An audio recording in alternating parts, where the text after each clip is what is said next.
Let's break down for people what this means. If it costs $10 to make the item, the product, and you sell it for $12, you have a $2 markup, right? Correct, a 20% markup. So this is showing that markups have gone up beginning about 40 years ago. But what is this Top Gun kind of trajectory that's basically vertical here? What is this? That is the level of markups in aggregate across the publicly traded companies starting in 2020 and particularly in 2021, the highest increase, highest one-year increase on record. So this is after they pay their expenses, after they deal with supply chain, after they pay their labor.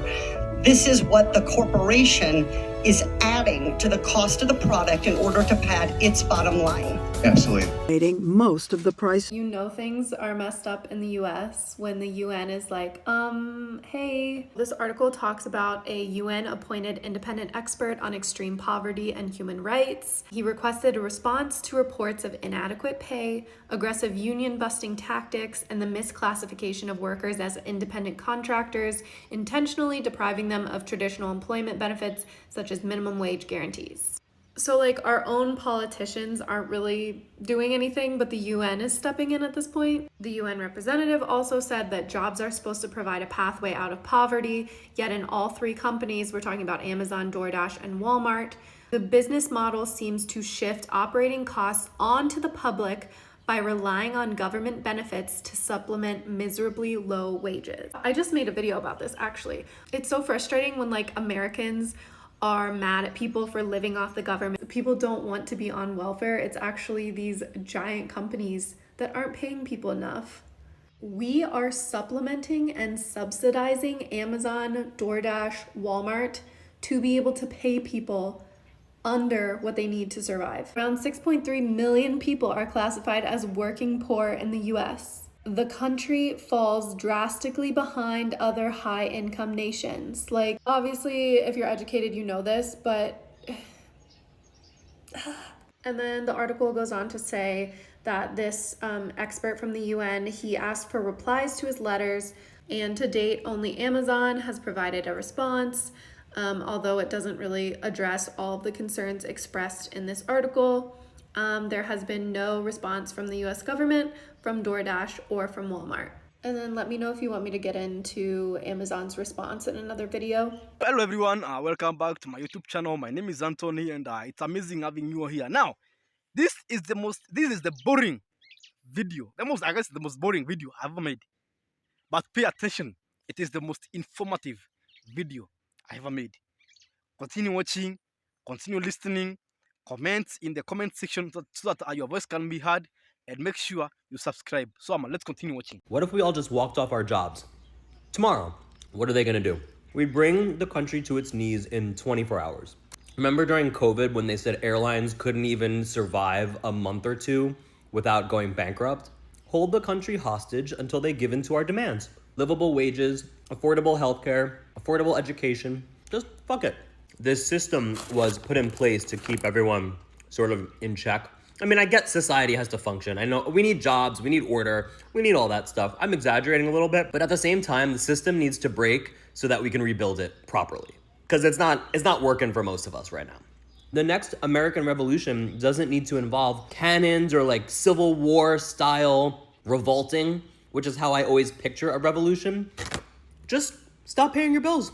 And then said, hey, this is how we're gonna run things from now on, we would all have control. It's the ants versus the grasshoppers from A Bug's Life. It's really that simple, but everyone is just a sheep. Everyone is too scared. These jelly beans are delicious. Fear is the reason for complacency, and that's why nothing ever changes. This is what's going on in the American workforce. We're being used. We're being used and exploited, and they're taking us for everything that we have. They're taking us for everything we have as employees and as consumers. And this is what really pisses me off about it, is they like to pretend like there's just economic hardship. Like, what does that actually mean?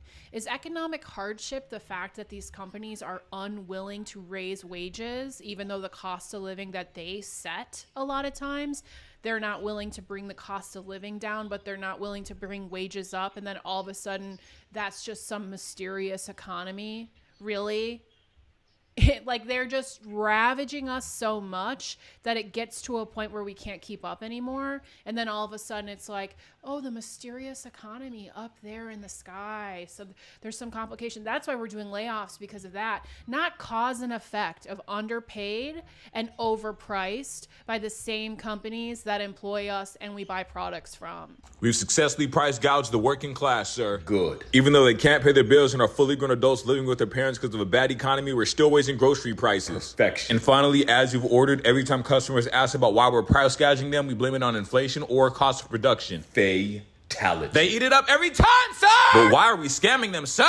Look, this is just how business goes. But sir! The more they buy, the more the price increases. Sir, that is basic economics, but why are we raising the price to an unreasonable amount? To get more money. But you're a billionaire! Do you forget we have investors we have to pay as well? But sir, you're still netting billions after paying them! They're not the only one with bills. We have to raise the prices. Cost of production increased. Cost of production increased by a couple cents. You raised the price by a whole $1. Why, sir? That second yacht isn't gonna buy itself. Sir, you're a genius! Is this what you spend your free time doing? You see all these books behind me? Yes, sir! All these books teach me how to manipulate the American public. Sir, are you saying that instead of helping Americans, you try to manipulate them? Look, they're complaining, but they're not voting with their wallet. They're still buying the products. But sir, that's because you're manipulating them because you know you have leverage. Isn't that wrong? This is why you're broke and I'm not. But you're my employer. This is why I pay you minimum wage, because you're a minimum thinker. No! I can charge $8 for a king-size bag of Doritos because Joe Schmo is already addicted to our Doritos. So you purposely made the ingredients addicting and then raised the price to trap them? Now you're getting... Sir, you're a genius! Sir, I understand this only benefits you, but did you know some people can't even afford a house? They can't afford a home. They can't afford a home. I don't care. I have like 90. How do you have 90 houses and I'm your employee and I still live with my grandparents? This is funny to you?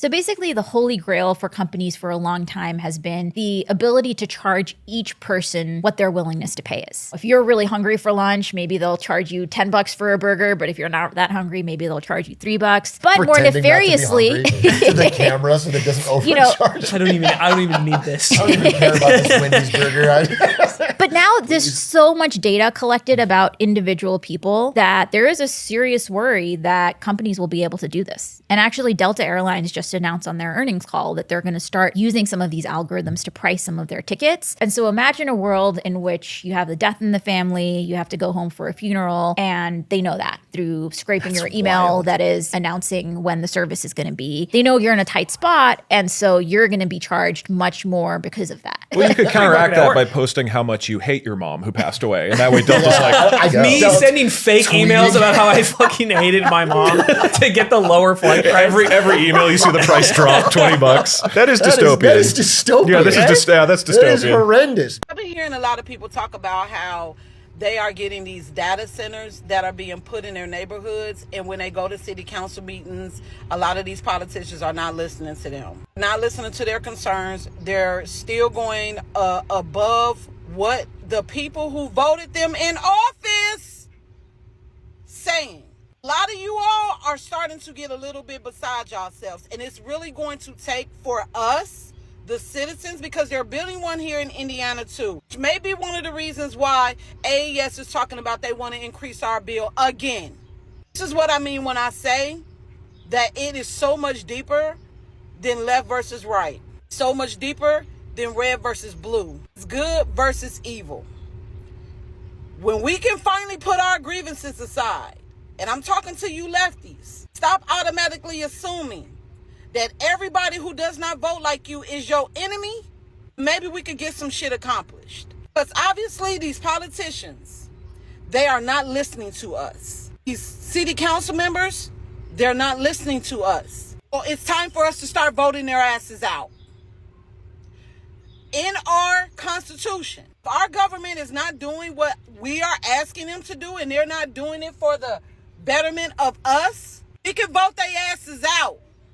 We could rise up, okay?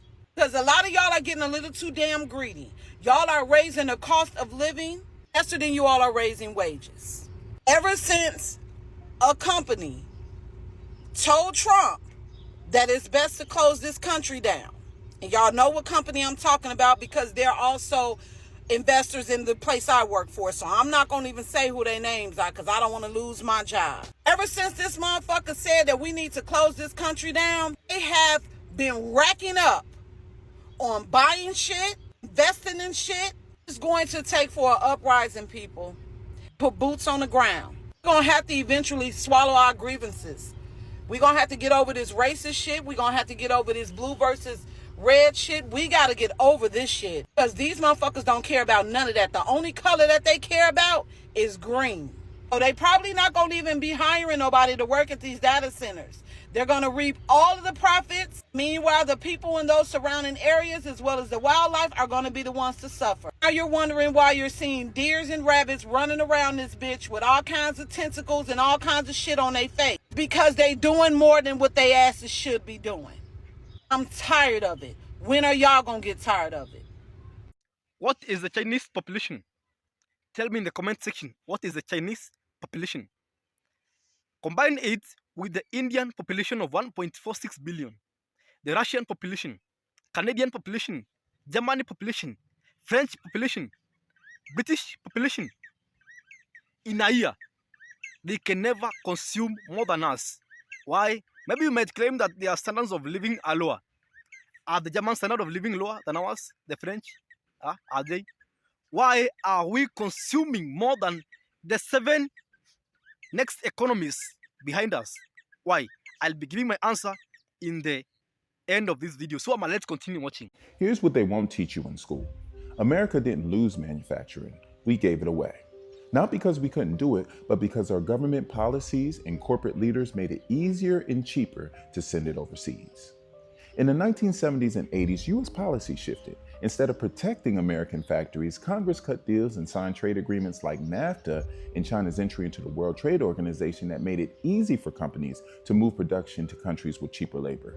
These weren't accidents. These were choices made to benefit Wall Street and not working people. As factory jobs disappear, America reinvented itself, but not in manufacturing. We moved to design, branding, tech, and entrepreneurship. Think Apple. See, the iPhone was designed in California, but assembled in China. The money is in the brand, the marketing, the software, not building the product. So America became the land of Legos and not labor. Meanwhile, China did the opposite. See, they focused on becoming the world's factory. They invested in production. They trained their workers and they scaled up. Now they don't just make toys and t-shirts. They build electric cars, solar panels, and advanced tech. That's why China leads in global manufacturing today. They never abandoned it. But here's the problem. America got so obsessed with being innovative, we forgot somebody else has to build the things we dream up. And now we depend on other countries for everything, from medicine to microchips. The truth is, manufacturing didn't disappear, it moved. And our own policies pushed it away. So when politicians like J.D. Vance or others are blaming foreign workers, ask them this: who passed the laws that made outsourcing easy? Who gave tax breaks to companies that shut down American factories? Who benefits from this system? It's not Chinese workers.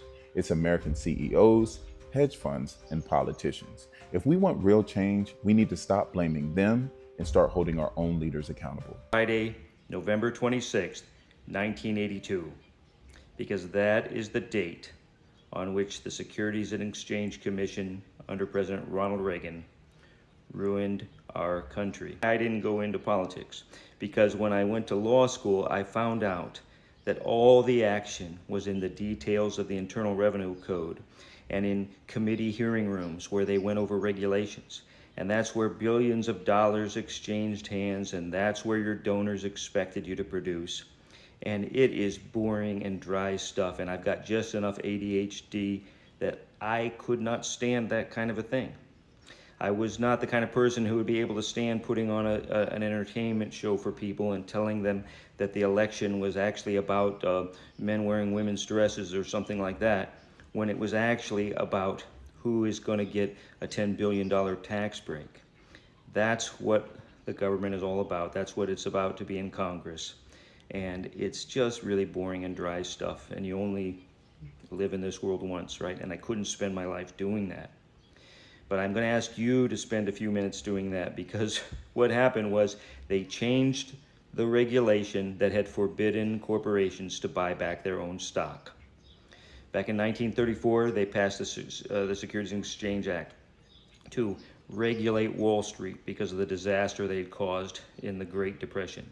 And of course, that was only the latest in a series of problems that the unregulated market had given us. But the idea of the Roosevelt administration was to crack down on the excesses of Wall Street and the bankers and keep the kind of wild speculation that had occurred from happening again. And one of the things that they identified as a possible source of stock manipulation was the idea that a corporation might buy back its own stock, right? You could drive up the price, you could manipulate the stock market if the corporate board of directors could just vote to buy the stock back. So they were worried about this. But 50 years into it, the SEC got pretty confident that they were getting good at regulating things. In fact, the change I'm going to talk about doesn't even appear in their little annual report to Congress as among the significant things they did that year. So often the significant things that actually affect your life are the most boring ones. And that's why it's so difficult for people to actually oversee their own government and for us to self-govern. The place where they made the change was 17 CFR Part 240. That's the Code of Federal Regulations, Volume 17, Part 240.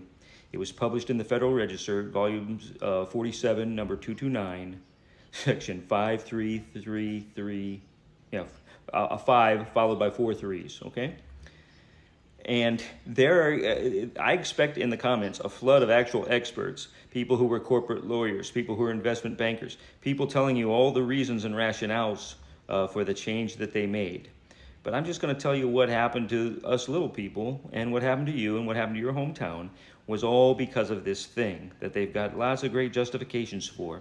All kinds of things about correcting market inefficiencies and allowing corporations to do what they should do, and if they abuse it, yada, yada, yada. That's not the rules' fault. That's not the law's fault or the government's. That's just the kind of thing that happens from time to time, and then you have to bail them out. But they changed the rule to allow, under certain circumstances, supposedly, like there were going to be some conditions, and they weren't just going to let you go hog wild, so they said, the corporation could buy back its stock. You say, well, what difference does that make? So the corporation buys back its stock, pays its shareholders off, that money goes around and we all get rich. No, well, we don't all get rich, because what they did, what they engaged in was called corporate raiding. In other words, groups of investors, say I'm a rich guy, I get together with my other rich buddies, we pool some money together that we want to play with, right? And we make our pile of so many millions, and then we use that to go borrow even some more money, and then we make a big pile. And we can buy enough of the stock of a publicly traded corporation that we can get control of it, and we can put our guys on the board. Then we drive up the stock price of this company that we own a significant portion of. How do we do that? Well, the main way they did that was by firing people, laying people off. While you were recovering from Thanksgiving, on the Friday after Thanksgiving of November 26, 1982, they were ruining your life. They were planning to fire millions of us. You fire people, and that reduces your costs short term. Not only that, but you sell off portions of a company that maybe are a little useful, but they're not as profitable, but somebody else wants them. Maybe you've got your own delivery and distribution system, but FedEx would like to buy that from you, and then you could just pay them for a little while. In fact, you could make maybe say a year's agreement with them to do your deliveries, and you could do it at a low cost, but in the future, of course, the cost would go up. You don't care, because you're going to be gone by then. You're going to pump and dump the stock. So now you sit on the board of the company, all right, and you say, oh, here's this company, they're manufacturing glassware in Ohio, and there'd be a good book you could read about Anchor Hocking called The Glass House, where they show how this happened to the same profitable company in Lancaster, Ohio, about 7 or 8 times. Investment group gets together, you come in, you sit on the board, you drive up the stock price short term, and then you buy back the shares from those very investors. They can sell their shares, which also causes the buying of the shares themselves caused the price to go up, and then they sell them carefully so that they don't make the stock price plummet. But meanwhile, they're looking very good to Wall Street because they've been destroying things and selling them off. They've been laying people off, ruining people's lives, and making themselves rich. So what they're able to effectively do through this process is to take all that borrowed money and put that debt onto the corporation and cash out the stock. Then they can walk away and leave the mess for the next board of directors to take care of. The next people that are actually interested in the company doing things, they have to clean up the mess and try to figure out how to make what's left of that company profitable again. Sometimes they have to buy back the very things that the last corporate raiders sold off. And as you can well imagine, that just continues to either load them up with debt or cause them to issue more stock that makes them vulnerable again to a hostile takeover. I'm going to leave it at this for now because, like I say, I will make an addendum video that has examples of screenshots of the very kind of boring stuff that a person has to delve in to see this. And even when you see it, it's not going to say, oh, here's how we're ruining your life. It's just going to say, oh, here is how an issuer can recover their own stock, how they can purchase, an issuer purchase of stock. You'll see the words that they use. And it's not glamorous, it's not interesting, it's all vegetables, but this is how it happened to you. Every little town was destroyed by these people because your industries were destroyed from this one little change brought on by the Reaganites who thought the free market could take care of everything. Well, the free market doesn't take care of everything. Unregulated capitalism has never worked anywhere it's been tried. Regulation is essential to a functioning free market. To everyone who has watched this video to the end, thank you. You are a man or a lady or a person of patience. So let me make my conclusion, right? According to Milton Friedman, business people like free markets, but not when their businesses or their companies are at stake. How? We are being led by a majority of the minority. Let me make this clear. When the tariffs are introduced, most of you look at the visible effects. No one looks at the invisible effects. Which are the visible effects of tariffs? The visible effects, manufacturing will come back to the United States. Yes. Our companies inside the United States will be protected. Another good thing. But what is the invisible effect, which is the worst? Me and you will be forced to pay double for something we could acquire or buy at a cheaper price, which is the real essence of free markets. Let's look at sugarcane farming, right? Our government placed a quota on the amount of sugar our country can import. Why? To protect local sugarcane farmers. Now, when this sugarcane organization went to the Washington and they lobbied for this quota to be imposed, the majority, who is me and you, were not involved in the decision making, which is a must. Now, our farmers will continue producing sugarcane, which is a good thing, which is a visible good thing. But the invisible good thing is that me and you will be forced to buy sugar beet at double the world price. When the government places a quota of the amount of items we can, in terms of textile, we can import from China, it's a good thing. Why?